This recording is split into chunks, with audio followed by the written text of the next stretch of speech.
Matagumpay na isinagawa ng Officers Ladies Club Foundation Incorporated Police Regional Office Cordillera Administrative Region sa pangunguna ni Miss Lilibeth Dilag, Regional Advisor, katuwang ang OLC-FI Kalinga Chapter na pinamumunuan ni Miss Salvacion Fatiig, Provincial Advisor, ang LOVE o Love and Blessings in Action Project Aruga for Health and Recovery sa Camp Captain Juan M. Duyan, Bulanao, Tabuk City, Kalinga.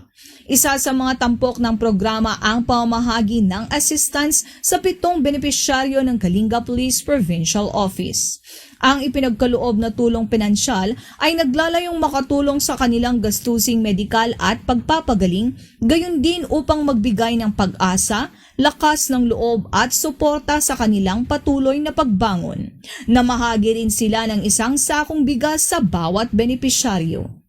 Sa kanyang mensahe, binigyang diin ni Ms. Dilag ang kahalagahan ng malasakit, pagkakaisa at patuloy na pagsuporta sa mga may sakit na kawani ng pambansang pulisya. Matapos ang pamahagi ng tulong, isinagawa ang induction ceremony sa mga bagong halal na opisyal ng Officers Ladies Club Foundation Incorporated Kalinga Chapter.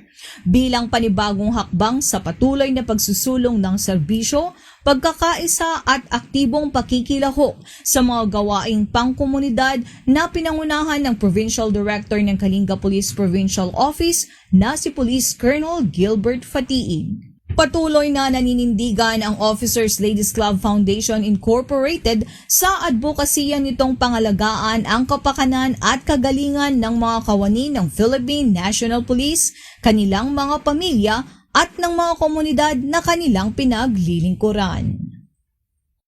Mula dito sa Tabuk City, Kalinga, ako ang iyong Police News Network Correspondent, Police Staff Sergeant Precious May Donaal, alagad ng batas, tagataguyod ng Balitang Pulis.